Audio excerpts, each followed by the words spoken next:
Adversity, bring it. The struggle, I welcome it. Snooze on life, never there. I am Dave Regina, and this is the No Snooze Podcast. Come on.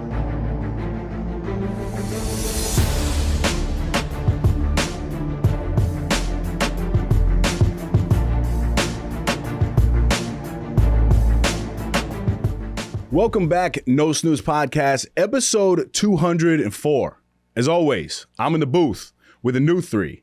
We have Claudio, the voice, Valenzuela, Rashad Shoddy, Bilal, and I am Dave, the body, Regina. Rashad Bilal is the co-founder and CEO of Earn Your Leisure, the powerhouse platform that has revolutionized financial literacy and entrepreneurship education. Rashad's journey to success started with a strong background in wealth management, where he honed his skills helping individuals and families build generational wealth. Growing up in Greenburgh, New York, and later attending the University of Hawaii, Rashad's story is one of determination, resilience, and an unwavering commitment to improving his community. Through EYL, Rashad has made a massive impact, breaking down complex financial concepts and making them accessible to millions. Beyond digital content, he's deeply invested in the future of his community. Most notably, in the summer of 2024, Rashad and the EYL team funded the Yosemite Park Improvement Project, bringing new basketball and tennis courts to their hometown. Rashad's influence doesn't stop there. He's also a driving force behind InvestFest, a one-of-a-kind in-person event that combines investing, entrepreneurship, pop culture, and entertainment in a festival-like atmosphere, bringing together some of the biggest names across multiple industries. EYL's global reach continues to inspire and educate, making Rashad Bilal a trailblazer in bridging the gap between financial literacy and culture. Rashad's commitment to empowering others is evident, not just in his work, but in his deep love for his community and the world at large. I'm extremely excited to have him on the podcast today to dive into his journey, challenges, and vision for the future. Rashad, welcome to the podcast, my brother. Thank you for having me. Great introduction. I got to acknowledge the beard, man. I got to start there. It's typically not this long. So what's going on? What are you doing? You growing it? Yeah, I'm growing it out. You know, I don't know how long I'm gonna go. Like you said, I usually do like the shadow a lot lower. But you know, just getting bored and just like, all right, let me see. You know, let's try something different. So yeah, I'm going like you. I like it. But you know what's funny though? So like, there's so many times I'll see your videos, and I'm like, damn, I like the shadow look, right? So then I think about cutting it, but for whatever reason, whenever I cut my beard, dude, I have instant regret because I feel like I lose my chin. Like the beard gives me a little bit of depth to my face. You know what I'm saying? But before we get started, my brother, I really just want to say thank you for the time today. I know how busy you are, truly.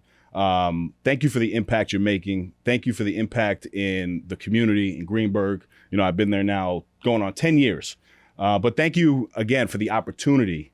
Even at InvestFest, man, you did not have to include us, and you did. So I appreciate you for that, and I just want to acknowledge you for that, man. Thank you. Vice versa. You know, I know. Remember when you first came, and know the community saying that's something that means a lot to us. So, you know, you it's not just a job to you, right? Like it's passion. Mm-hmm. So that's a difference between like, you know, somebody that's just there to collect a paycheck and somebody that's actually there to make a difference in the community. So that's why we always, you know, support what you got going on. And thank you for working with us as far as helping us, you know, do the renovation project on the court. Like, you know, that was something that we couldn't have done without your help. So it goes both ways for sure. Thank you. And now, you know, we got to settle this. So to most people, it's Yosemite Park. But to Greenburgh natives, it's Yosemite. Why is it Yosemite though? Right? I don't know, man. That's just one of these things. Like even my dad was like, "It's Yosemite." Because it's a national park, right? And next to Yellowstone, right, which is another street in Greenburgh. And I think Yosemite was a name of somebody, right? Wasn't it like a general or something? Yes.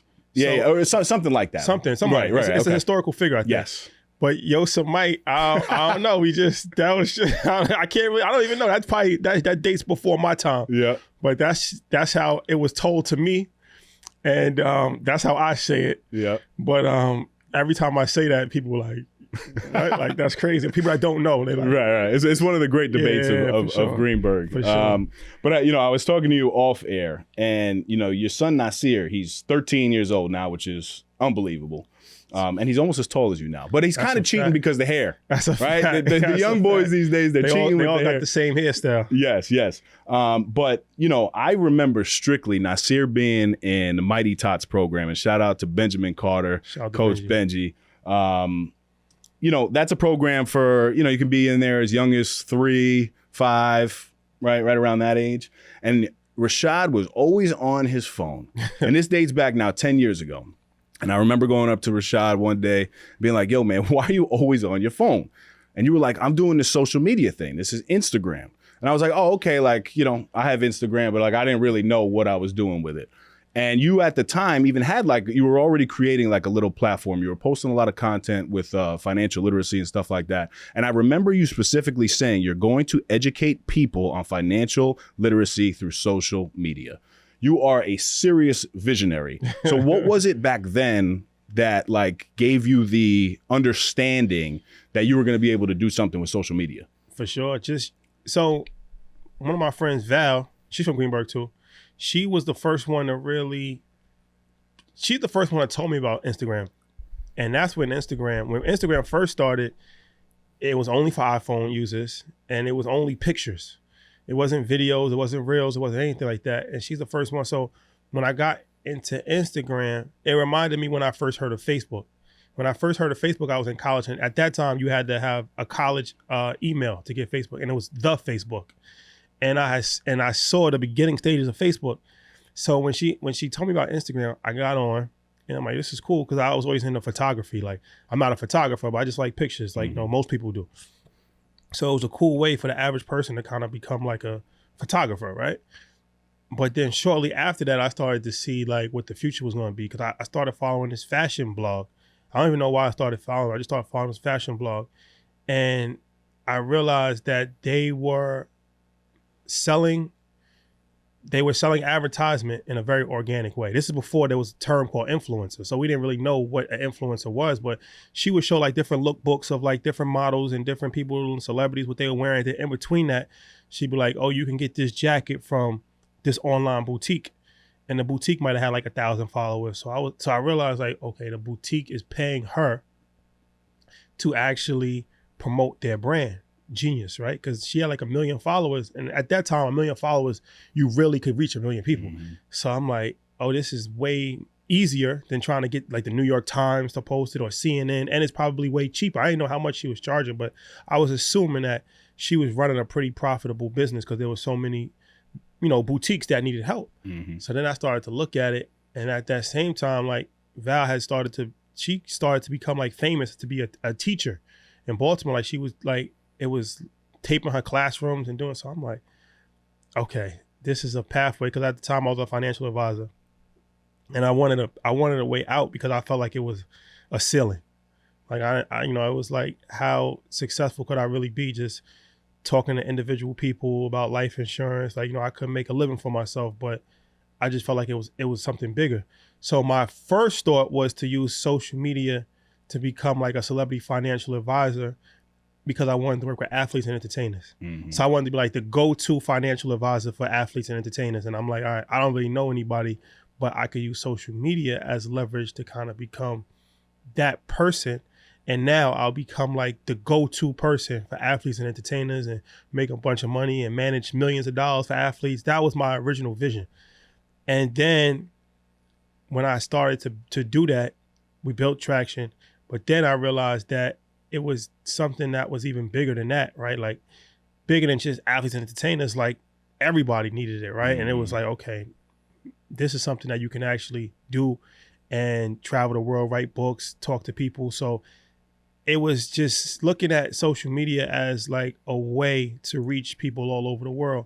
And to me, that was like something that was just an amazing possibility because there's never really been an opportunity to ever do that, right? Like throughout human history, it's never been an opportunity for the average person, a regular, average, everyday person, to be able to reach people in Venezuela and, Africa and London. And but then like I saw the app as that. So And I also knew that no financial advisor was using social media, because average financial advisor is like 65 years old.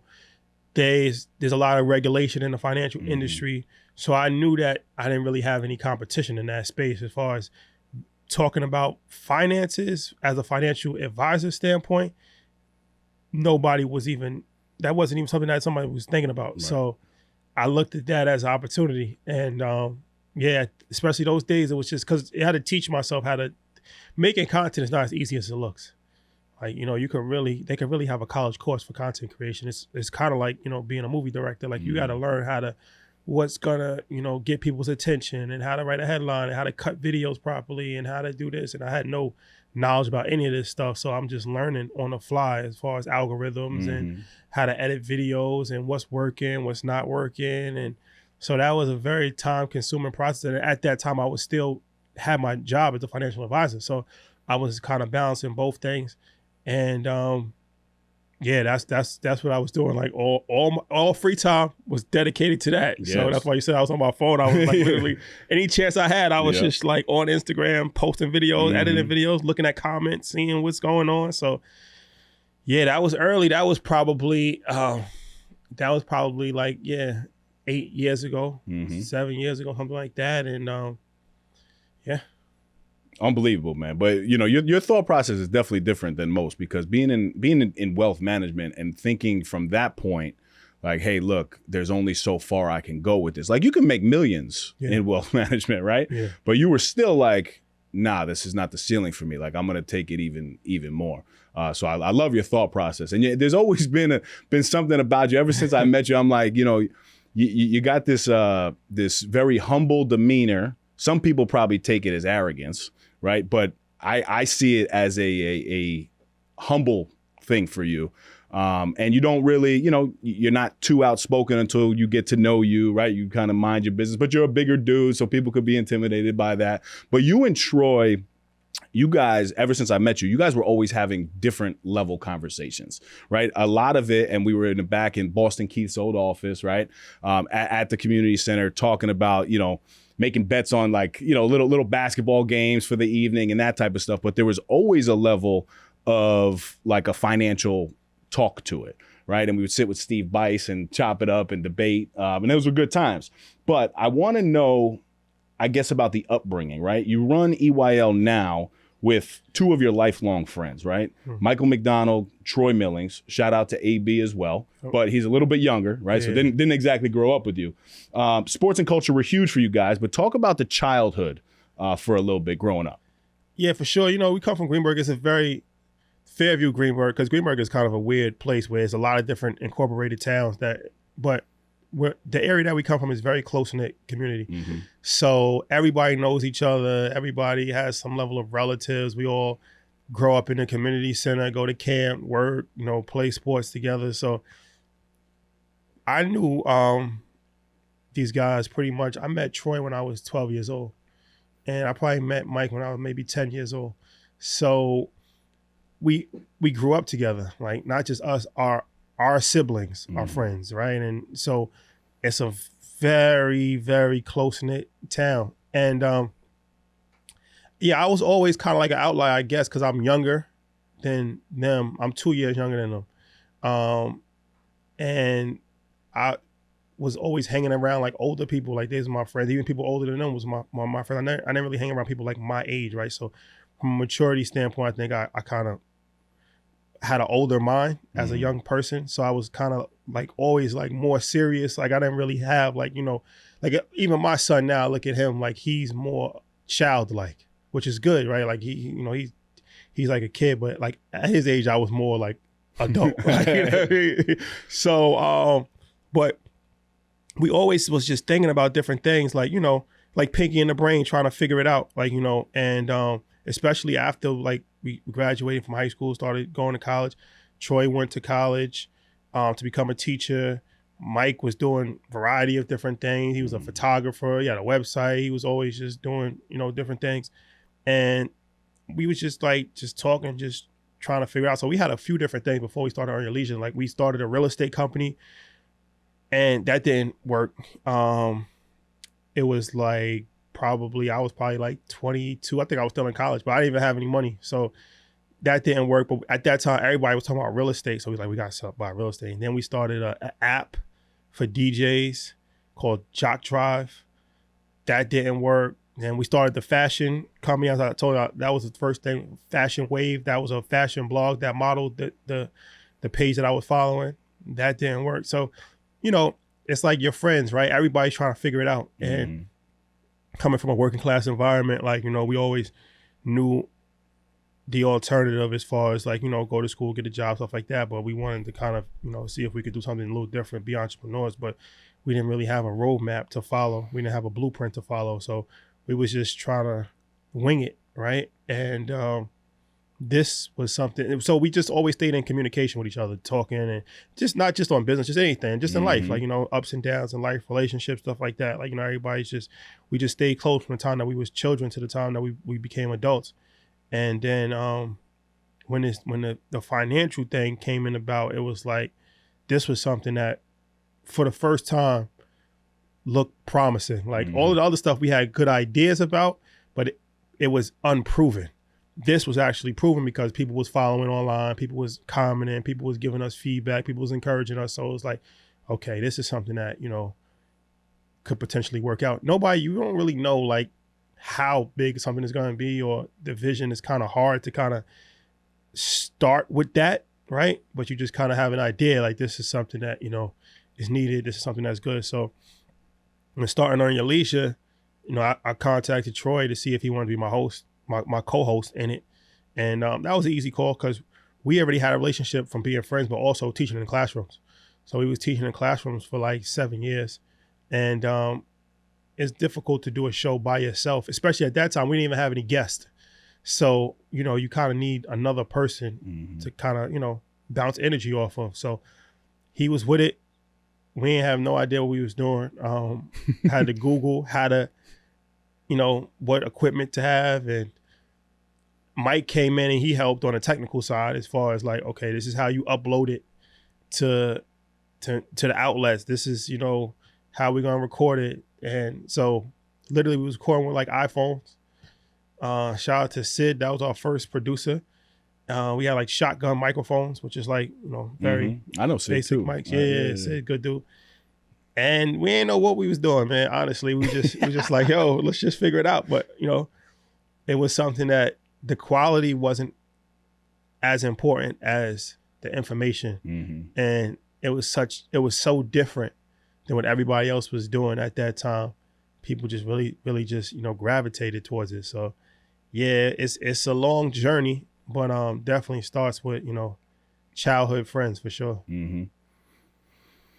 It's a great story. It really is. But also like knowing Greenberg too, I think it's impressive that, you guys never went, you see two routes in Greenberg, right? And really in any community that you're in, right? I grew up in Mount Vernon, New York, so it's the same type of thing. But you guys always had this level, you must have had this level of discipline and focus, whether that was through family values and stuff like that, but to stay the course, because I'm sure a lot of friends of yours got tied up in other things, and you can make really bad decisions for your life, So I think it's a great thing, not only for you guys, but also a testament to the town, that there's a lot of success stories. But now you guys are probably the biggest to ever come out of Greenberg, for sure. Yeah, not for sure, man. Like you said, it's positive peer pressure. Like, unfortunately, a lot of our friends, there's a lot of trials and tribulations and temptation that you can follow. And it definitely is beneficial for sure to have a foundation at home. Yep. And wanting to aspire to something different. And, one of the unfortunate things, but also kind of good things from looking at other people is you can see routes that other people follow, right? And you can see like, all right, this isn't going to be successful. Like, like if you go down this path, what's going to happen to you because 10 other people that personally have gone down that path. So stay away from that. Yep. Like focus on this. So even now with young kids, it's difficult because there's a lot of influence when you look at music and culture in general, social media, like, it's easy to be influenced. Right. But if you give people an alternative to follow, then it's like, okay, this is actually a more appealing pathway than following this way. You guys have created a space, like we said, for financial literacy, entrepreneurial education. How do you continuously stay on top of trends in business, finance, culture? And what's your process for staying innovative, right? I know Troy specifically, he's like an avid reader, and I'm sure you are too. But talk us through that process of staying innovative. You got to stay up to date. So I'm still on social media all the time because I feel like that's the trends. You got to stay up to date with the trends. Consume a lot of like news, content. Yeah, I mean, there's really no set formula, I don't think, at least for me. I watch a lot of news that's relevant to the topic. So CNN and CNBC and stuff like that. Like I want to stay up to date as far as what's happening globally and what's happening domestically when it comes to finance. I'm on social media. I follow different social media pages that I think, are, and then just really constantly, keeping your eyes open, right? Like just in the world, like different things might happen. You might hear somebody, I might hear you talk about something. I'm like, oh, what are you talking about? Like, tell me a little bit more about this. Like, explain this to me. Then, now I gotta go down a rabbit hole myself. This happened a lot of different times since like NFTs was one thing that came out, and it was like, what the hell is that? Now you gotta start researching NFTs and going down the rabbit hole on what NFTs are, and then the metaverse. That was the metaverse. Then you gotta go down the rabbit hole and start it, because you can't just ignore it. Right. Like, what I mean? That's how you become a dinosaur. So, and as far as innovating, casual dinosaur. Yeah, for sure. And as far as innovating, that's being a creative. Yep. And I feel like that's something that, I really pride myself on, is trying to be a creative and just being able to look at what everybody else is doing and then seeing how we can do something different, how we can be different. And there's really no set formula to that, but I do feel like originality and creativity is underrated. A lot of times people look at it like, whatever somebody's doing, I'll just copy what they're doing. And, that works until it doesn't. So I feel like, for us, it's always thinking like one step ahead. Like, okay, like we're doing this is successful, but what can we do next? Right. What can we do next? How can we do different things differently? So pushing yourself to not be complacent, I think that's important. So I guess tapping into that, how do you think one begins to tap into their potential, right? And I'll give you an analogy. I heard Eric Thomas, hip hop preacher, right, E.T., he was talking about back in the day, one of his credit cards got like declined or something, right? Fast forward to me, like just a couple weeks ago, I started this men's leadership group, Action Cultivates Excellence. ACE is the acronym, right? And we've been able to generate 6 figures as a side hustle in the first 12 months. Congratulations. Generate, not profit, right? so you already know, because there's two different things, right? That's a fact. But I had this moment where I went to buy awards for a retreat that we were doing, and the card got declined, right? And I'm like, wait, there's funds on that card. And I swipe it again, got declined. I'm like, oh, this is not good, right? The lady looks at the back and she's like, oh, you didn't activate the card yet. So all you got to do is actually call the number and activate. So I called the number, I activated it. But it got me thinking that our talents are already inside of us, right? So we just almost have to, like that credit card, accept the terms and activate the power within. So if I were to ask you, at the level of success that you're at right now, how do people begin to tap into their talents and potential? First thing is just you got to eliminate fear and self-doubt. That's something that, like, I think is holding a lot of people back. Even for me, like, I had the idea for social media before I started it, but procrastination. Like, you're thinking like, oh, I'm not ready yet, and who's going to be interested, and then what will people think if I just start making random videos about finance? They're going to think I'm crazy, like, so that happens all the time, right? People like, you start to think like, and make every excuse in the book, right? Like, now's not a good time. I'm gonna wait till next year. I'm gonna lose 20 pounds first. I'm gonna get better cameras first. I'm gonna get better audio first. I'm gonna do this. I'm gonna read a book first before I start. Like, just start. That's the biggest hurdle to success, is people not starting. Like, and you'd be surprised how many great ideas just stay as ideas because nobody ever took the action to actually do it. So success always is going to go to the people that actually are risk takers, people that actually, have enough courage to get it done. And I look at it like, no failures is only lessons. Like, you know, even for us, like a lot of the stuff that we started and it didn't work out, it's not like it's going to be on my tombstone that, oh, they started a DJ app and it didn't work out. Nobody. Nobody cares. Nobody cares. But now they care about what has worked out, right? Like that's something that you can put on your tombstone. So I just look at it like that. Like, you know, eventually we all going to die. So who cares? Like, you know what I mean? Like life's too short to have so much self-doubt and to procrastinate and to think what could have happened. If it didn't happen, at least you know that you tried, right? So that to me, like you said, most like that analogy with the credit card, like that's a perfect analogy because you didn't call to set it up. So most people don't even set it up. They don't even call. Like it's right in front of you. Right. Literally all you got to do is call. Now it's going to take some work. It's going to take some effort. I'm not going to say that it's going to be easy, but if you're not willing to take that first step, then you can't expect to be successful. You know, I'm in the room with you, so I feel what you're saying. You have this level of conviction about you, man. And it's really dope because, you know, people, they're just hearing it on the other side of the podcast, whether they're in the car, on the treadmill, whatever it is. But I feel what you're saying. And it could be because I know you and I've now seen the level of success you're at. But I've heard these words before, but coming from you, I actually like feel something. So I just wanted to tell you that. There's a theory out there, and there's some truth to it, I believe, but the fake it till you make it concept, right? But I believe that you don't become what you pretend to be. You ultimately become what you practice, right? We become what we consistently do on a daily basis.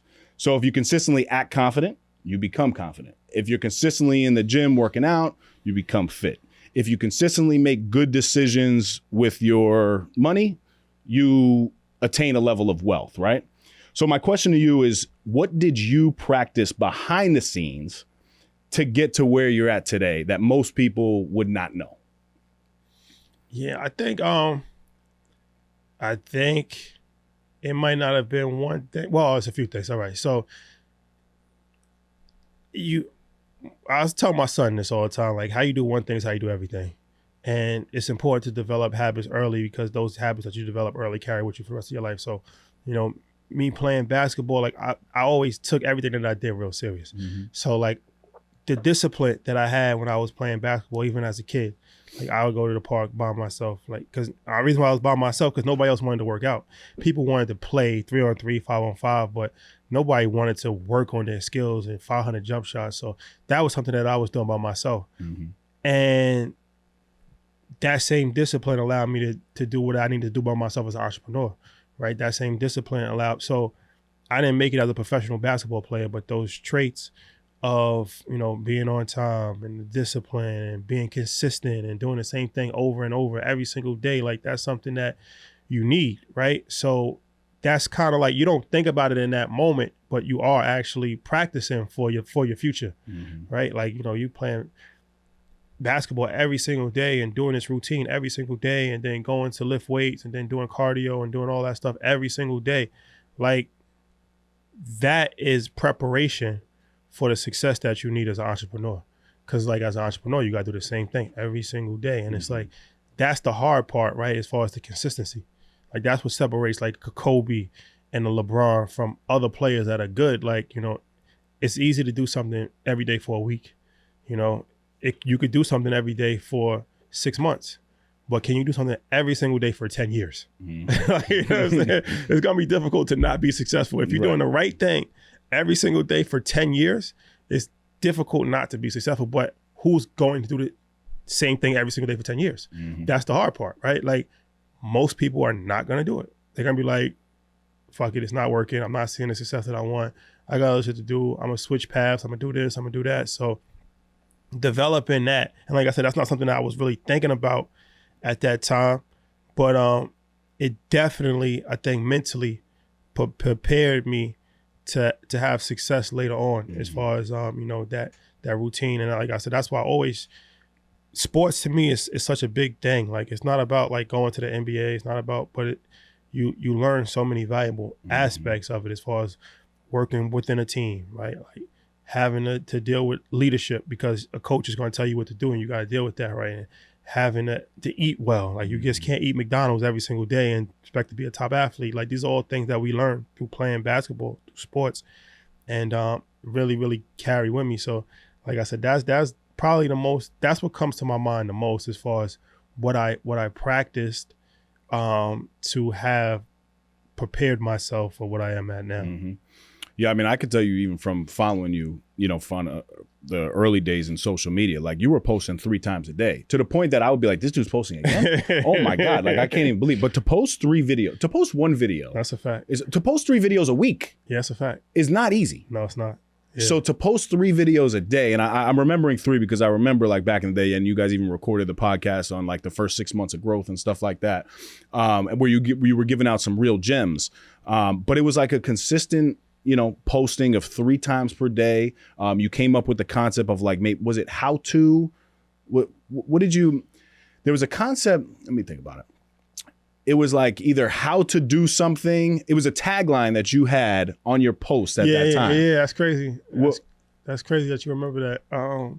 It was something catchy, but it was basically like a call to action on how to actually do something, right? Not just sit back and watch it, but like maybe how to make $100 and it wasn't maybe how to, but there was, you understand the verbiage. I know exactly. I'm trying to remember. That's crazy. Like I said, that's crazy that you remember that. Yeah. That's crazy because I forgot about that, but you saying it, I remember it. It was like a watermark. Yes. Thing, yeah. And then I saw more people doing that after the fact, like years later. You were basically teaching somebody how to do something. Yeah. But I forget the tagline that you kind of used, and you would do that, and you would have top news that was going on, and always staying current with the times. So I could definitely speak to remembering the consistency. For me, I really just. I live a lifestyle of discipline and consistency, man. I have to because I feel like that's my ticket to the other side. And if not, I'm just like everybody else and I have negative thoughts, right? So I have to combat my negative thought with a positive action. And I think people, especially going into the new year now, you need to develop some level of routine and develop some level of consistency because the reality is you're already consistent, but you're consistently bad in whatever it is you're trying to grow in, right? So like you just need to take that same consistency and literally like a light switch, just turn it on. Yeah. So it's very interesting, but I'm extremely obsessed with leadership, consistency, and discipline. I think it's the key to life, and not just financial success. I mean, just me as just in life. Yeah, exactly. I guess that's a fact, and that's the hard part for most people. Mm-hmm. Discipline is really hard. Like it's a really hard thing, and it's something that you have to practice. And it's small things like it's things like you could do fast, right? Like that helps you build discipline. You could have a set routine. Huh? What's fast? Like fasting. Oh, fasting. Gotcha. Like not eating. Oh, yeah. You could do a thing like, okay, I'm gonna wake up at 5 o'clock every single day, right? That is a form of discipline, right? Because at some point in time, you're gonna be like, I'm not waking up, I'm going back to sleep, right? But you do this enough, you develop discipline. It's like the military, right? Like once you do things enough, it takes time, and it is helpful if you can have accountability partners. That's important to talk about too, because it's like positive peer pressure. And I love that term. Yeah. I'm snagging that. Yeah, for positive peer pressure. Because it's one of these things, right, where it's like, we always hear about peer pressure from a negative standpoint. Mm-hmm. Like, they always say like, if you hanging out and all your friends are doing bad, you're going to be doing just as bad as them, and birds of a feather flock together, and and it's true, because it's very hard to do good surrounded by bad, right? Like it's hard to be that one shining light when every single person around you is doing bad or doing unproductive things. That's difficult. But conversely, it's very hard to do bad when you're surrounded by good. That's difficult. Nobody talks about that. So it's like if you go to like me, I went to public school, and in public school it was just like I just had to just show up to class, not curse the teacher out, and have a minimal effort, and I would get a B, right? When I went to private school, like everything changed because these kids are all paying attention to their class. It's much smaller. So I have to apply myself. Nobody wants to be the dumbest kid in the class. So you don't want to get a C because everybody else is getting A's. So you're going to try harder. So you're not looked at as the weakest link, right? That's like, once again, that's like the military, right? You don't want to be the weakest link. There might even be discipline if you're the weakest link. So you got to try harder to make sure that you're up to par with everybody else, just holding the same standard. And that's why surrounding yourself with good people is so vitally important. That energy, even relationships, right? Like you're in a toxic, negative relationship. Like it's hard to have a positive mind when you're talking negativity all the time. Like you arguing, you fighting, you coming home. It's hard to be a positive person in that type of environment. But if you're with somebody that's supporting, that's loving, that's challenging you the right way, it's hard to be a negative person.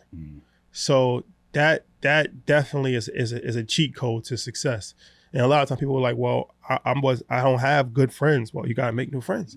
Right. That's just a fact. You got to cut people off. You got to make new friends. You got to limit even family members. Like if you have negative, toxic family members, you got to limit your interactions with them. Like you don't just completely eliminate yourself from a family, but you have to prioritize your growth. And that's why it's like, what are you doing? Are you reading books that's going to be helpful? Are you going to be listening to documentaries? Are you going to be doing this? Like even social media, that could be a very negative place. And if your algorithm is all negative, toxic, and people arguing and fighting with each other in the comments, it's going to affect you. You don't even realize it. But before you know it, you're going to be that same negative person that's always pessimistic about it. Opportunity comes, you pessimistic about it. It's a scam. You don't believe because that's the type of environment that you're fostering yourself in. So that's something that I think a lot of people don't fully realize is a real cheat code to success. It's a lot of gems right there, my brother. Are you looking to elevate your brand with captivating visuals and immersive sound? Look no further than the home of the No Snooze podcast, Kayi Visions Productions, your go-to destination for cutting-edge audio and video production. At Kayi Visions, we don't just create content, we create experiences that leave a lasting impact. From podcasts, YouTube variety shows, sleek corporate videos, to attention-grabbing promotional campaigns, our team of experts is dedicated to turning your vision into reality. Choose Kayi Visions for a production experience like no other. It's time to make your brand known. Contact us today at kayivisions@gmail.com or find us on Instagram at Kayi Visions. Kayi Visions Productions, where audio-visual excellence meets innovation. Now, back to the Epi. And I just want to add, if you're a parent out there today too, everything that Shadi's talking about is extremely important, right? So I have a 4-year-old daughter, like I said, my beautiful baby girl, Callie Michelle. And just this morning, I said, Callie, you are so beautiful. And she responded back and she said, Daddy, I love when you tell me that. She's 4 years old, bro. In the same hour, I was actually frustrated and I'm now driving in the car, right? And there was some traffic situation I was getting frustrated at, right? This is today, so not too long ago. And we're driving and she says something. And I said, Callie, hold on. And I did it in a tone that she really picked up on. And she said, Dad, why are you mad at me? Right? So my point is that even at 4 years old, they're able to pick up on these cues of the energy, right? And you were talking about energy before. So if you're a parent, and you are in this toxic relationship, like be mindful of your children that are around you, right? And do everything you can to begin to pour into them, because even at this young age, they're beginning to pick up habits, right? Like I do everything with my daughter. I'm in a co-parenting situation, but I've just made the decision to really include my daughter in everything. I cook with my daughter, I clean with my daughter, I make the bed with my daughter, I pray with my daughter. So she's exposed to these positive habits, on a daily basis, because I'm fearful of everything that you're talking about, right? And her seeing, the bad side of life, because they're going to get exposed. They start to go to school. It's happening already. They go to pre-K and she's coming home talking about, she's saying a word that she did not learn from me. Fact. You know what I mean? So they're going to fact. be exposed to it. So the household, and I think even Troy actually mentioned something about teachers, like our kids are actually in school more than they are home. For sure. Right? So when they are home, you got to be super mindful of this whole concept. Yeah, for sure. And you got to be careful to reinforce, because they get so much negativity in the world. Yes. That you got to try to balance that out with positive reinforcement, positive words of affirmation when you're around them. Because like you said, you can't shield them from the world. Right. And at a certain point in time, they're going to be around, negative influences. So you got to try to balance it out as much as you possibly can. Because if not, that negativity is just consume you. All right, I want to transition you. Whenever I think about you guys, I think about local and global, I mean, it's the truth, right? Like you guys have, you know, the global impact, which is incredible, but you also have this local impact, which, you know, I think is even more beneficial at times because the people who have seen you and grown with you from day one, they still get to see and feel you guys around, right? But so you do the court at Yosemite, aka Yosemite Park, to now I think it's 300 acres in Ghana that you guys are involved in. How do you go right from a local level of impact to then a global level of impact, but remain the same? Yeah, for sure. And that was one of the visions that we always had, was to be global and to do things and to touch people all over the world. Like, you know, the more you, that's another good thing to do, is travel. Because when you travel, you gain a different level of perspective on things, and you realize that there's a lot more to the world than just what you're used to. So that particular situation came by, everything that we really have is through relationships.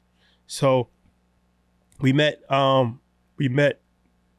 real estate developers in Ghana. Actually, one of them came to InvestFest 2 years ago, just as a regular person, because he had heard about it and he just wanted to kind of see it for himself. He kind of didn't even know what to expect, but just showed up in Atlanta, and he was so impressed by it, what he saw.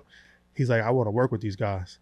So we have another mutual friend, and our mutual friend connected us. We went to Ghana last year to do a show for our show, Market Mondays, and we connected with him and his partner, and they showed us around, and man, just like, it was very impressive. Like the real estate that they had, like oceanfront property and acres of land, and then they had a news company and so much stuff. And you know, we was just telling them our idea as far as we wanted to bring Americans to Ghana. And they were like, damn, that's exactly what we wanted to do too. So we have a platform, they have the infrastructure, and we just kind of, you know, was just talking and figured out, like, you know, a partnership would make sense as far as, you know, a collaboration on a real estate development. So that was something that happened pretty quickly, because we had that conversation this time last year, December. That's when we was in Ghana and we met them. And now a year later, we're already in a development phase. So it just goes to show you that A, relationship is extremely important, and B, you gotta think bigger. Like, I forgot who said it, but they were like, if your dreams don't scare you, then you're not dreaming big enough. Like, you know what I mean? So it's like, and this is why people, like, you know, even at the highest level possible, right? Like Elon Musk. Like, no matter how you feel about him, like his ability to think is on a whole different level. Like trying to colonize Mars. Like, who thinks like that? You know what I mean? Like, that's crazy. That's a crazy idea, but somebody has to think like that. Like, and so it's just like, you know, always just think bigger. And that was something that, you know, we just had that idea. It was no plan, we didn't have any connections, nothing. We were just like, oh, this would be a good idea if we could do this. And I'm a big believer in power of manifestation. Believe that too. Like, whatever that's why it's important you gotta really train your thoughts and be careful what you think about. Cause if you think something and you put the action, there's a good chance that's gonna happen. Negative or positive, right? Like, you could think, like, we've seen that with Biggie and Pac. Like, I mean, like, they talked about death so much. I don't think it's a coincidence that they both got killed. You know what I mean? Like, that's something that they kind of manifested for themselves, unfortunately. But then you could also manifest, you know, a positive home life. You could manifest be an entrepreneur. You could manifest meeting somebody that you want to meet. Like, these are things that I know it's happened for us so many times that it can't be a coincidence. Like, you know, it can't be a coincidence. I really believe, like, power of manifestation, power of thoughts, believe in something. Like, I really believe in that, like, for sure. You know, you're talking about Ghana. So I got a DM from somebody in Nigeria. And to be honest, I thought it was fake. I thought it was Gotta fake. be careful with that. Yeah. So I thought it was fake. And then I get voice notes. Okay. From an individual. And I got invited to basically speak on a Zoom conference at a business school in Nigeria. Dope. So I respond back, how did you find me? And you know what they said? First and foremost. Earn your leisure. Oh, yeah? Yes. Oh, that's fine. And even when I was at InvestFest, and they followed like Donnie and there was a bunch of there was like 13 people that were in common, right? But at first I'm seeing this, I'm like, I'm definitely not no global like nothing, you know what I mean? Like, but when you were talking about like really thinking bigger, like, you know, I do get nervous of my goals. Like I do, because I'm like, wow, there's such a good potential of this failing. Right. So from what you're saying, that's almost a good thing, but I just got to keep taking the actions on it. And I do want to talk about InvestFest, man. And InvestFest was wild, even for me, because, you know, you guys had included me to be one of the judges of the NIPS. Thank you for doing that too. Listen, man, no, they got a little crazy. The logistics on that got a little crazy. So it was a lot more people than we. It did, but it was a. I mean, this was in partnership, so it was a $100K giveaway to. Why don't you explain it? Yeah, for sure. It was so it was a pitch competition. First time we did this at InvestFest, $100,000 pitch competition. And it was in partnership with us, the Marathon brand, and Microsoft. Mm-hmm. And we had it was a whole thing where people had to actually submit videos online, social media. Then they had to do an online application, and then from there, people. So that's where it got a little messed up. But people were selected, and then the first round was like breakout session rooms, where I think we had 3 or 4 rooms where people were coming in, and it was like a 1 minute. It's supposed to be like a 1 minute pitch, and then the winner of each room. I think it was 4 rooms. The winner of each room got moved to the championship round, which was the next day, and it was four finalists, and they got like 5 minutes to pitch their business. And it was really dope because it was in the name of Nipsey Hussle, somebody that was a dope inspiration for us. And we got to have his family there as judges. And the winner got $100,000. So you know, that was dope because it was just the excitement, even in the crowd, like the audience. Like, you know what I mean? Like, it was something that, of course, the people that saw on stage are gonna be excited, but the audience was really excited. They was like kind of, you know, I asked like, who you think should win? So the audience participation, pitch competitions are always fun. It's like Shark Tank. Yes, that's exactly what it was. So yeah, that was the first time that we did this. And yeah, you were definitely a judge in the first round. And I appreciate that because like I said, I know it was a little bit more than you had signed up for. But thank you. No, absolutely, man. And it was a blessing. Who was the winner of your room? We had the wax. The wax guy was guy was crazy. Like, you know, I thought he was gonna win. He went viral. Yeah. He went viral on social media. Like some of the videos got like 9 million views because other pages started to. Because man, it looks so much like him. Did you see it? Yes, he actually. I'm trying to get he bought the wax figure to the. Yes, and man, I'm trying to get specific. No, that was crazy. That was, dude. That guy's talented, man. Me and Donnie almost lost it, right? Shout out to Donnie Wiggins because she was with me in the room, and you know that was our clear cut winner. So when he unveiled it, he actually had a blanket over it. So he had like on wheels. Yes, but he also gave Donnie and I like 2 specific things that were like one. I think it was about one was a puzzle of my daughter. And I think one was something specific to her family as well.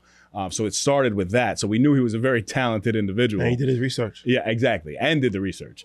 So that was just an incredible experience. And so inspiring to be around, man. Like having and hearing all of these entrepreneurial dreams, man. But I think originally it was supposed to be like 125 participants or 150 participants throughout the whole thing. And there ended up being 700 people there. But that's nothing of a logistical nightmare, nothing like that. That's a testament to what you guys have built. And 700 entrepreneurs showing up for you guys and to expose themselves because you've given them the ability to believe in themselves. You know what I mean? And that's super dope. And that's got to be a feeling that's unmatched. Nah, that was crazy. And like I said, that guy, man, it was crazy because when he unveiled it, we was on stage, Lauren London was backstage, and I heard that Lauren London started crying. Yeah. Cause it was just, and I looked at Sam, Nip's brother, and he didn't cry, but he was just trying to process it. Like, you know what I mean? Cause it's tough. Like, you know what I mean? Cause it literally looked exactly like tattoos, everything. Like it like that was an amazing piece of artwork. So man, that was a tough decision to kind of pick the winner, but we picked the winner who we thought needed the money the most right away. But yeah, that pitch competition was a good time. Unbelievable. I want to talk about the concept of doing business with your friends, right? You hear two different spectrums, and I ask this question, pretty frequently to successful individuals because I'm always curious with the ones who do business with their friends. What's the secret to balancing friendship and business? And before you go, I'll even say, I have a level of friendship with you guys that we've, discussed, but we've also done business together, right? So even the emails that are going back and forth with AB being in pretty much the primary contact for some of the things, we obviously have a personal relationship, but it always stayed at a very high level of business, which was that's how I operate anyway. But I was like, wow, like these guys are at this level and they're still maintaining that level of expectation. So talk to me a little bit about doing business with your friends. It's a blessing. It's difficult though, for sure. I feel like it's going to affect some friendships because like even some of everybody that we tried to work with wasn't a perfect fit, and that obviously causes a strain on your relationship. Like if you bring somebody in and then you got to kind of fire them, it's kind of hard to still have a friendship at the same capacity. So it definitely could cause some level of a strain, but I feel like the key to having that type of relationship is just maintaining the respect level, because sometimes it could you blend personal relationships with business, and how I would communicate with somebody that I don't know is different from how I communicate with somebody I talk to every day. So, and my expectations is going to be different, right? But it's like, if we got to get this done, this has to get done. It doesn't matter, like, because I know you, I'm going to hold you accountable, just like I'm going to hold John Smith accountable. I don't know from anywhere, right? So I think maintaining that and understanding that, and everybody holding themselves accountable, everybody having pride, not wanting to let the other person down, just like they don't want to let themselves down. I think that's important, for sure. But a lot of people say don't do business with friends. I don't think that that's something that is true. Obviously for us, because it's worked out for us, right? But I could understand it in a certain aspect of like, it could potentially alter your friendship. So if your number one priority is just like, I like you as a friend, you're like somebody I could talk to, I don't ever want to jeopardize that friendship, I would say don't go into business.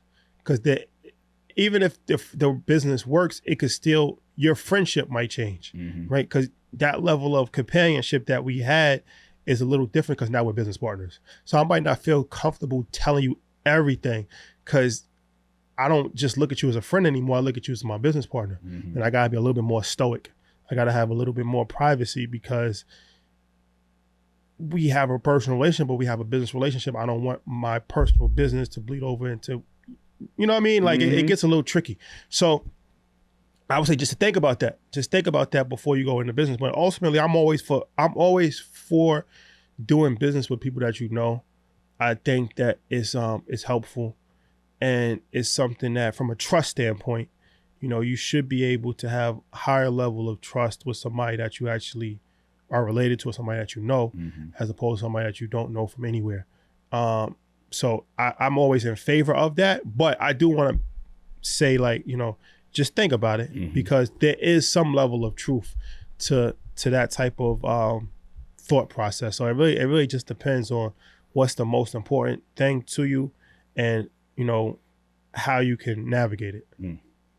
Well explained. Yeah, and I'm doing that in all of my side businesses as well. I have friends who are business partners as well. I want to pick your brain on the decision making process though. Do you guys have specific roles like within the business?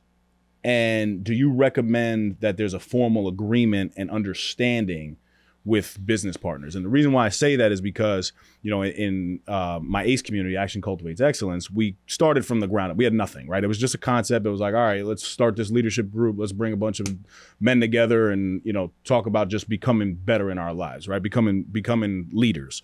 And we didn't necessarily we had a little bit of a vision, but we were just like, let's take action on it, right? The name Action Cultivates Excellence. But after one full year, it was pretty clear that we didn't have a formal conversation of like roles and responsibilities, which is something that going into year 2, we obviously need to have. Talk to me a little bit about that. Yeah, definitely. That's important. I mean, we kind of did it just organically, but I would recommend to outline that at the beginning. That's important because sometimes people don't know what their responsibilities are, what their roles are. They might want to focus on one thing, but they're not needed for that one thing, right? And it might change too. Like you might be needed for one thing this year, but next year you might be needed for something else.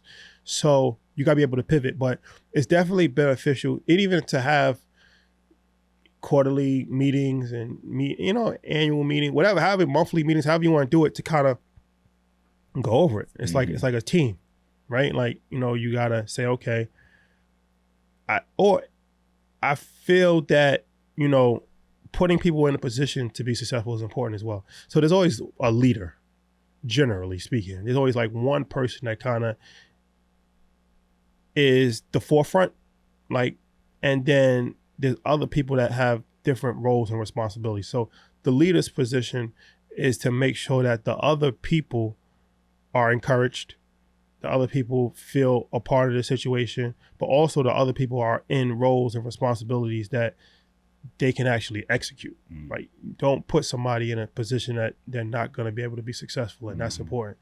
But having leadership is important. Having defined roles is important. Having some level of governance is important. Having that respect for governance is important, right? Like, these are all things that you have to kind of establish early, because you don't want it to go years and then it's a free fall and then nobody, who's the leader? I don't know. Who's this person? I don't know. Who's in charge of this? I don't know. Then that's kind of like, that's a recipe for disaster. So I'm always in favor of establishing that early, constant communication. There's going to be problems. So if there's a problem, talk, one-on-one, as opposed to in front of a group of people. Nobody wants to be chastised or, talked down upon in front of other people. So you got to be careful how you communicate with people.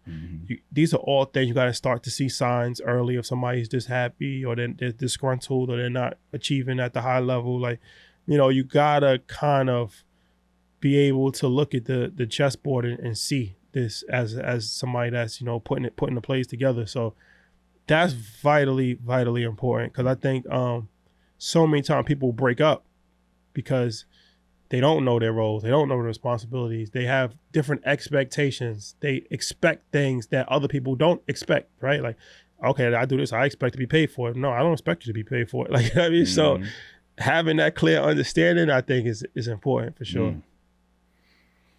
So I think we're very clear on your strong suits, and there's a million of them, when it comes to you. I mean, your wisdom, your creativity, your business mind, you're a visionary. But if I were to ask you, where do you want to get better in your life, right? You're 40 now? 40, yeah. 40, wow. And you look younger than me. Time flies.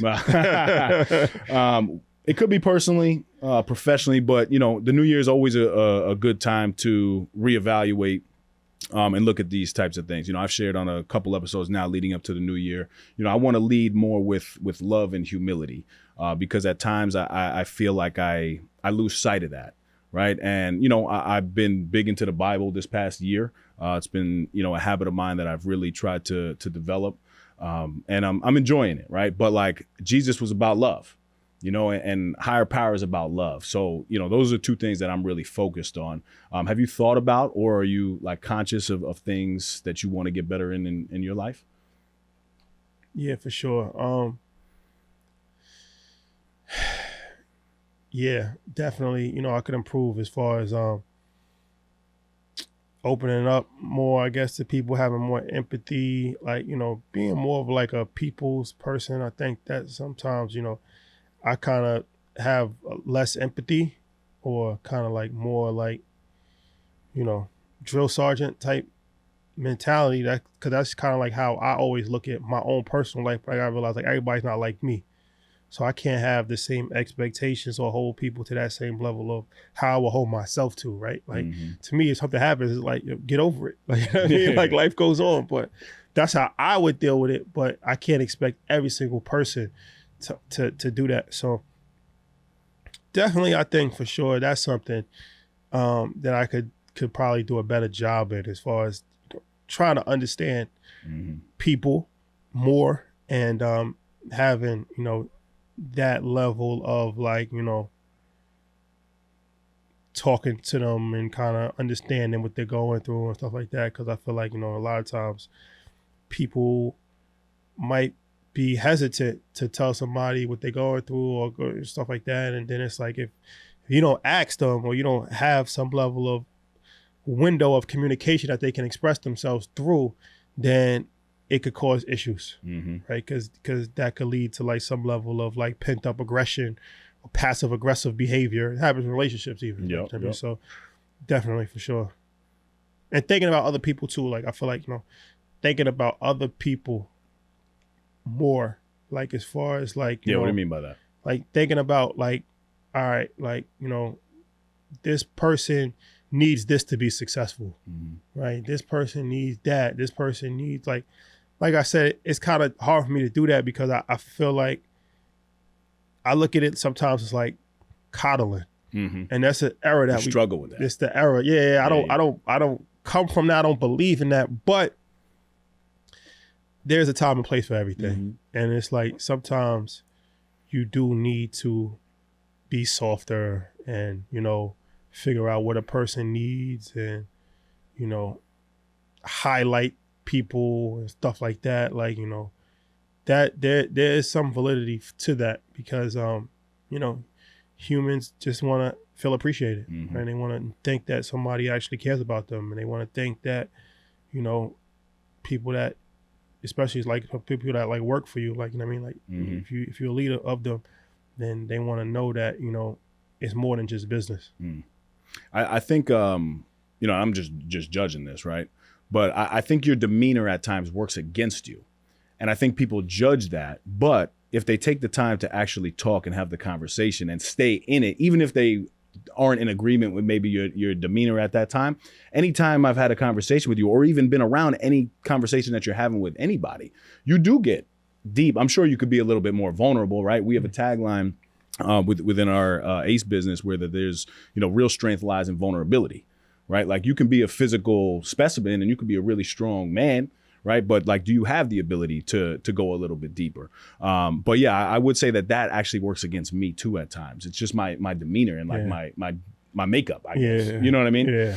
But that's also, it's hard too, because it's like, that's also, what you are is the reason why you're successful too, right? In a variety of different aspects. So it's hard to be like, you're going to turn away from that, because that level of discipline, that level of like kind of holding yourself accountable, holding other people accountable, not being like, just somebody that's going to just crumble under the pressure, like, that's important. So it's a difficult world to navigate, because it's like, on one hand, you do want to become like, okay, I want to do this, I want to evolve into it, but then it's like, on the other hand, it's like, this is the shit that's worked. Like, you know what I mean? Yeah. So you can't go away from what's worked so far. So it's definitely difficult, but we live in a day and age with even like mental health issues and stuff like that. Like, there's so much stuff, and I feel like it's only getting worse.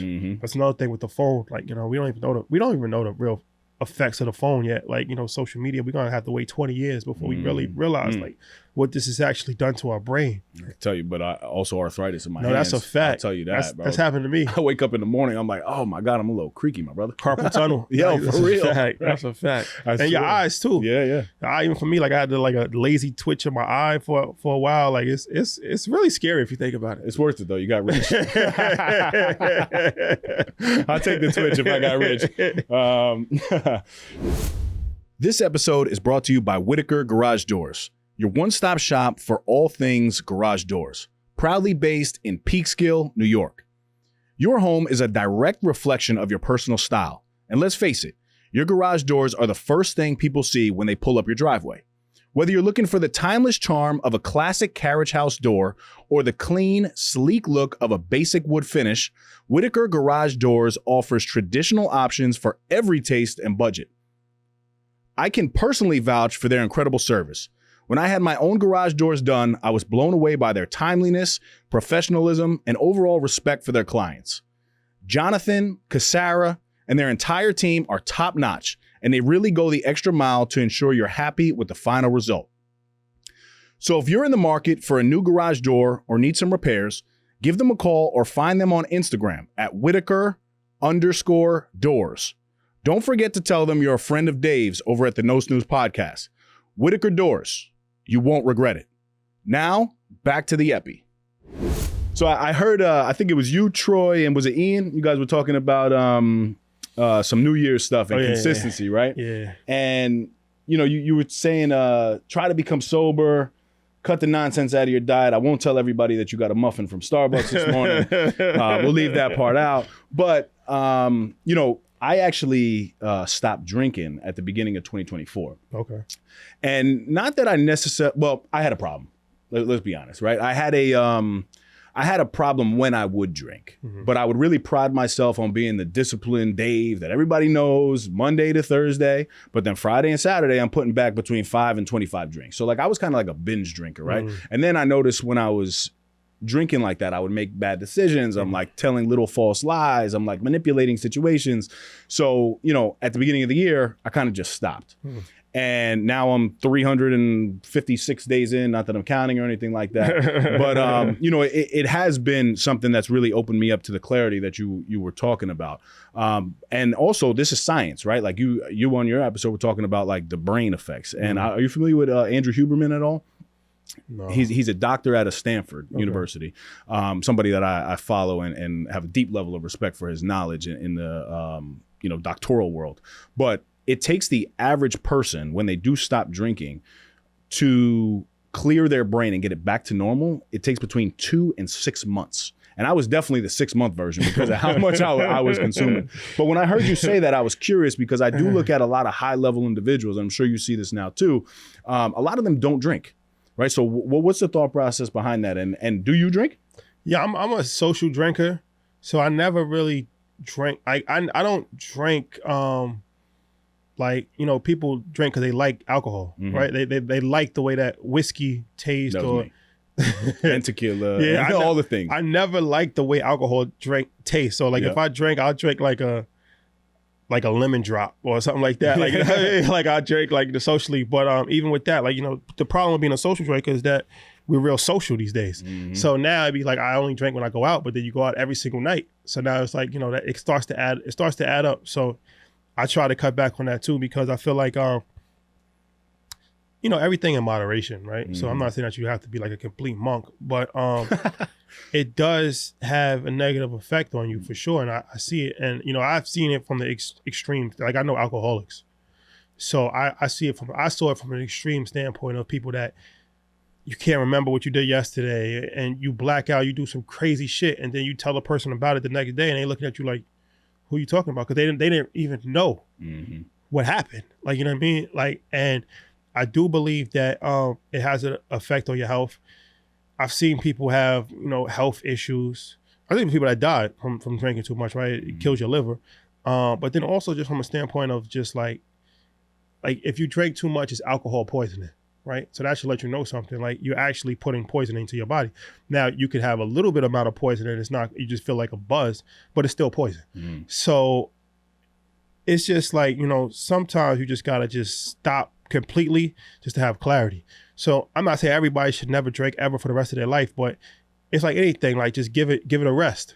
That's why I was saying like 30 days, right? Like just give it a rest, give your body a rest, and like, you're gonna start to look at things differently because you have more clarity. Like you think differently, and I just feel like I always, because like even for me, like I said, like I'm not a extreme person. I feel like everything in moderation. I don't judge people, but like I never smoked, I never did drugs, and I just feel like part of the reason why I'm successful because I could think things through. I could think on a high level, and I do think that part of that is because I barely drank. I never smoked. So I do think that there's some level of truth to that. Like, you know what I mean? Because I see other people that, you know, you could get high as a recreation, but then you can also just get high and just waste 6 hours out your day and do that every single day. And I know people that have been like that, right? So clarity is just so important.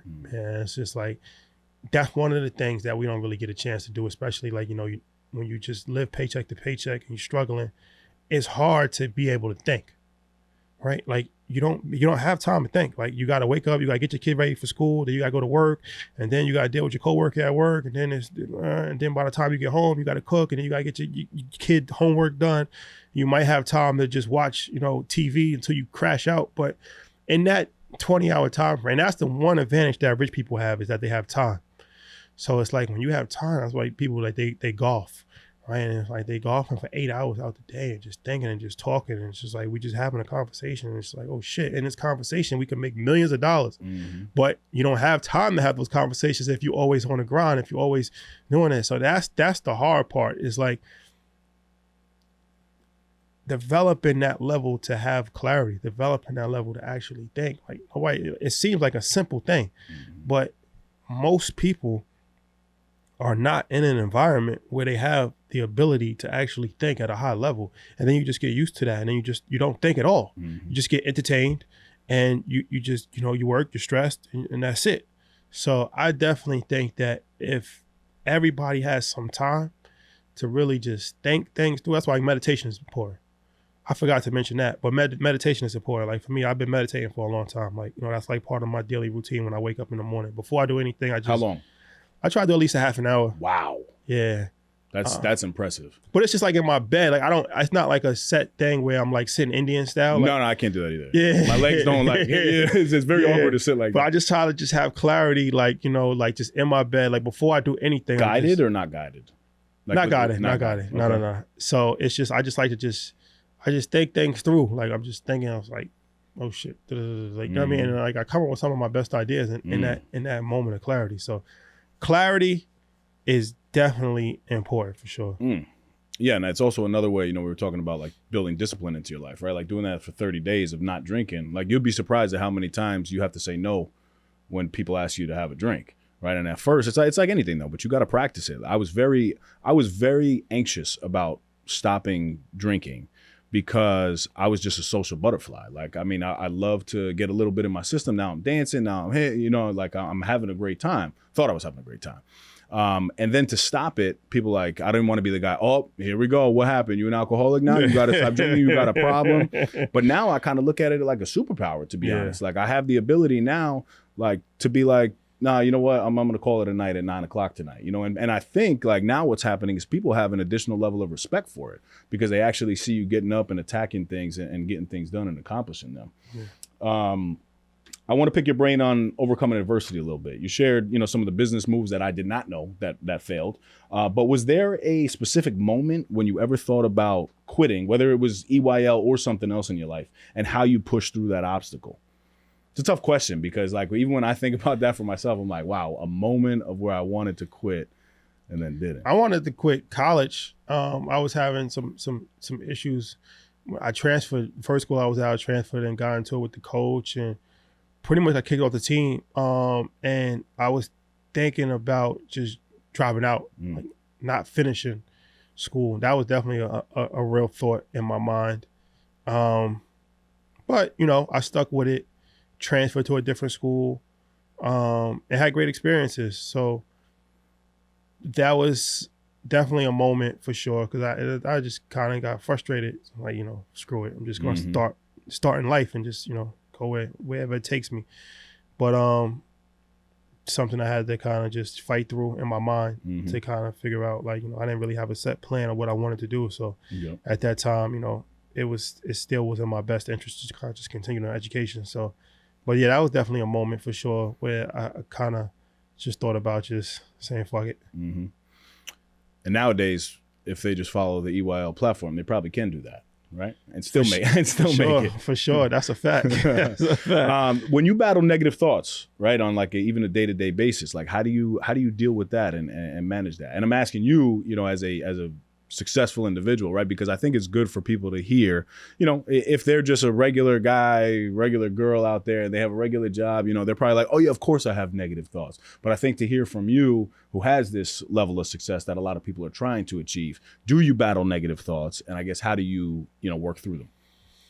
Yeah, my negative thoughts aren't really so much as far as like failure. It's more so like paranoia. Like I'm a very paranoid person. And like anxiety? anxiety for sure, and just high levels of like paranoia, like, you know, like trusting somebody or thinking about what can, well, I guess that goes back to thinking what could go wrong. Like, yeah, but it's like, yeah, for sure. Nah, and I don't know. I'm actually still dealing with that now. I don't even have an answer to that, honestly, because it definitely, yeah, I think about like, I think you have to be level of paranoid on a certain level. Like this healthy paranoia. The world is crazy. It is, and you gotta like, you know, think things through because anything can happen, right? So it's like you gotta always think like, damn, okay, what's this gonna happen? That like kind of cross referencing your brain, possible worst case scenario. How can you get yourself out of it? But I don't know if that's healthy or not. But I don't have an answer as far as for my own personal self. I'm still trying to figure that out. I feel like I'm still not where I want to be yet. So it's one of these things. There's really no end mark to it. Like, I mean, you get to one point and it's like you want to get to another point. You get to another point, you want to get to another point. Like, you know what I mean? So you never really, you know, I don't know. Maybe even like Elon Musk, right? Like he's still doing crazy shit every single day. Though I don't know if you ever really get to a point. I guess that comes down to just having like, you know, personal peace and, you know, family and stuff like that.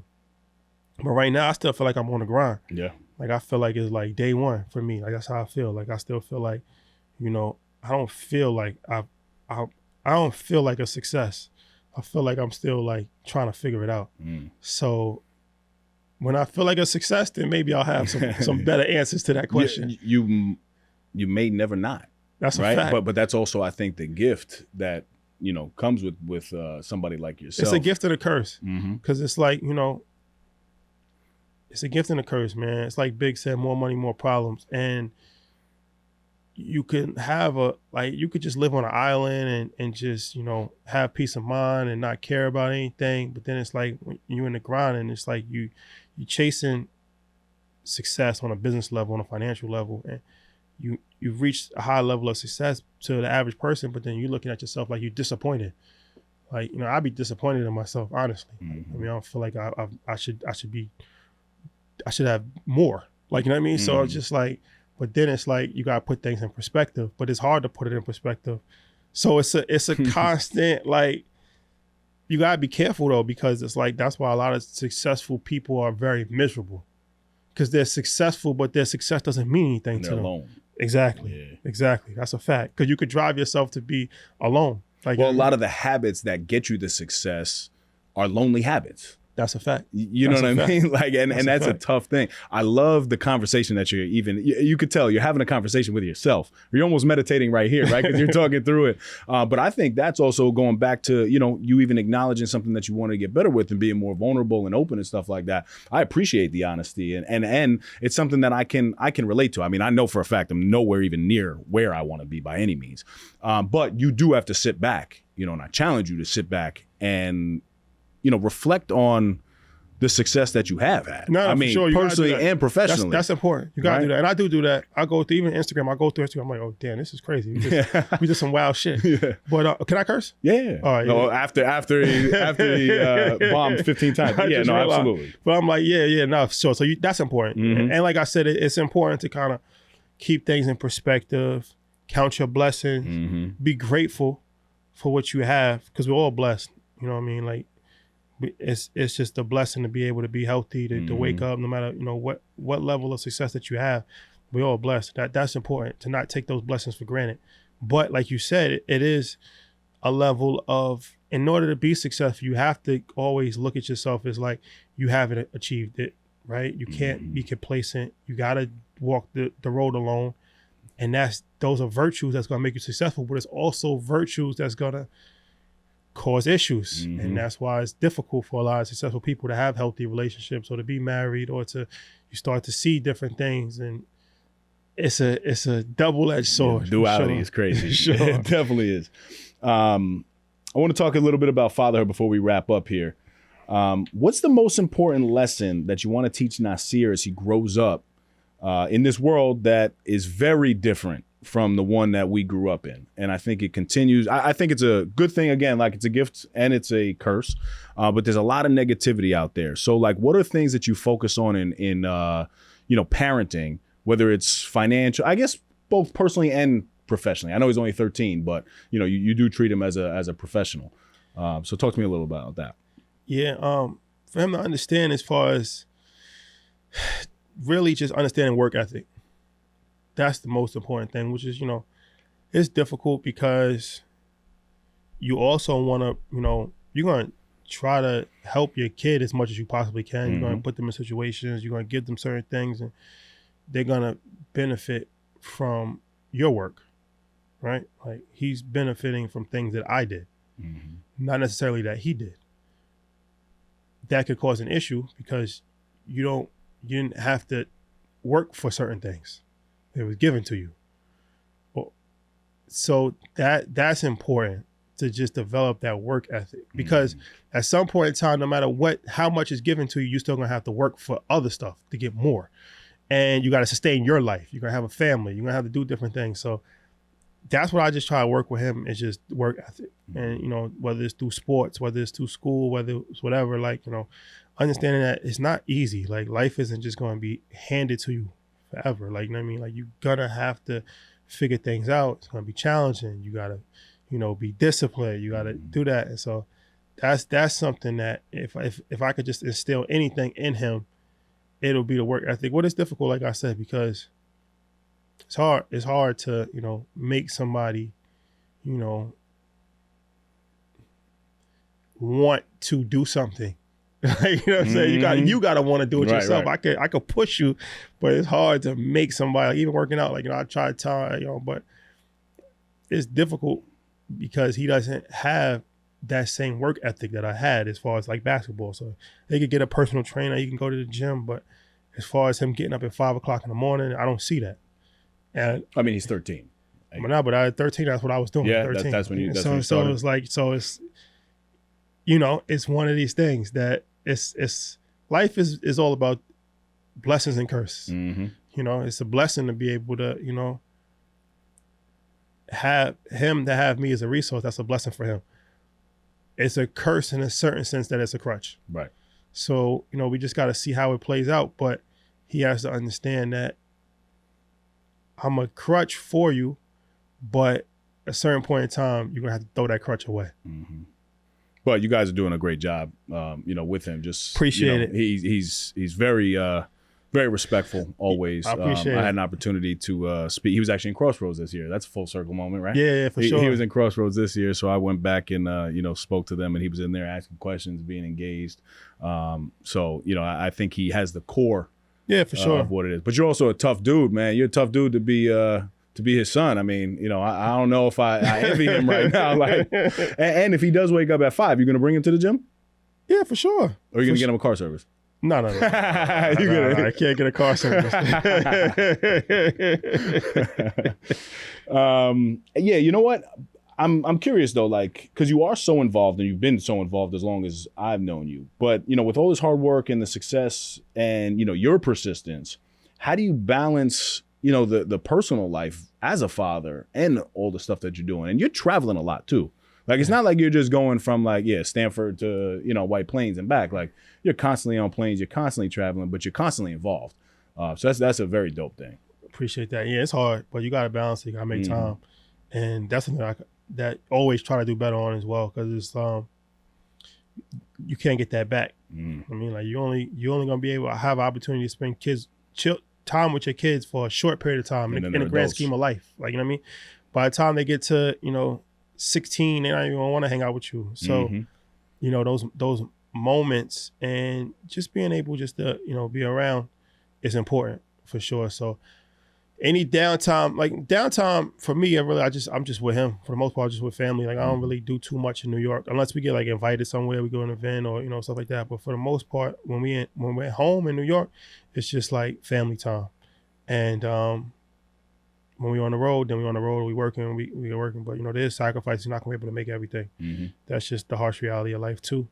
But it's in an effort to actually be able to provide and to have different things and different stuff like that. So, but yeah, I think for me, it's just a matter of trying to just, when I'm home, just, spend as much time, do as much as I possibly can with him. Yeah. And you guys also, I mean, Troy's got a family as well, but you guys bring your families along for a lot of things. Yeah, that's important too. Like whatever you can, like you said, Invest Fest, he's always there and stuff like that. We've taken trips overseas. So it's good for him to have exposure and to be around if he possibly can. So yeah, for sure.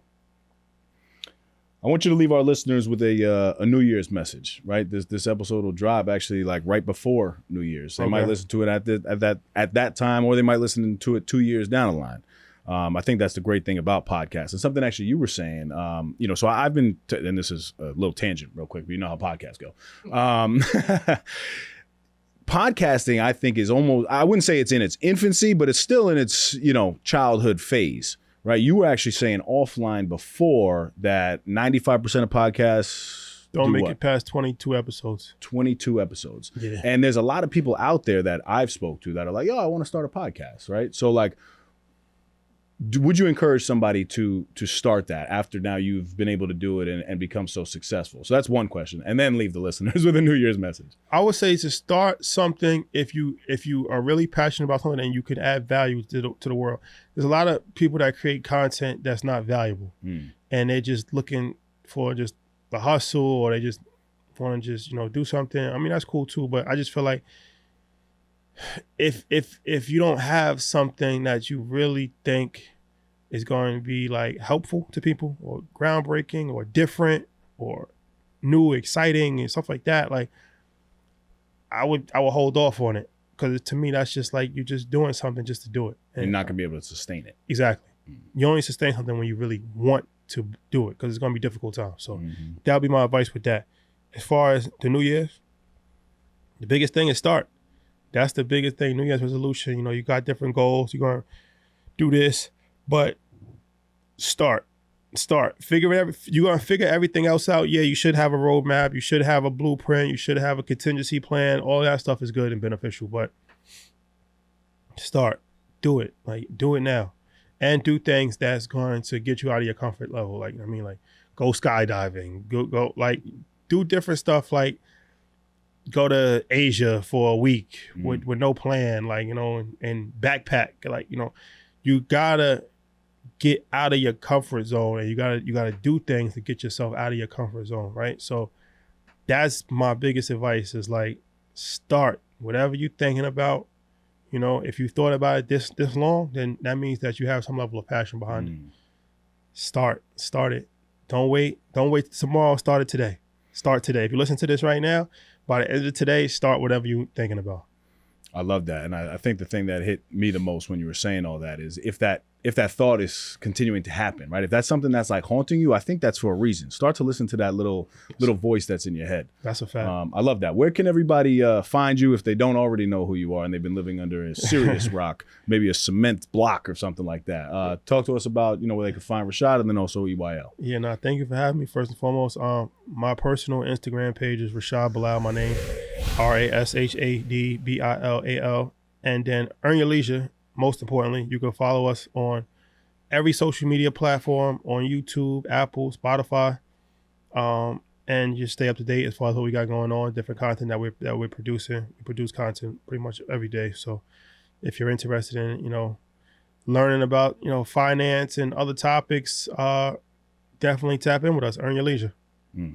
Rashad, I just want to congratulate you on, all the success. And I want to specifically, again, man, say just I'm grateful for you, my brother. Thank you. I really do appreciate it. It's not every day that I get to tell, another gentleman that I'm grateful for them, the opportunities they've provided, and the partnership that will continue to develop over the years, man. So thank you. Thank you, my brother. Appreciate it. Yes, sir.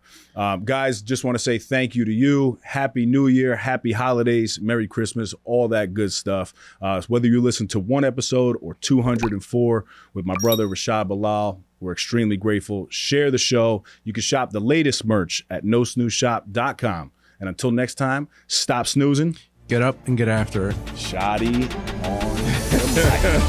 Killed that, my brother. Thank you. Thank you guys for tuning in. That's another epi in the books. You can follow us on Instagram at No Snooze Podcast and leave us a 5-star review channel, No Snooze. Shop the latest merch at nosnoozeshop.com. Come on.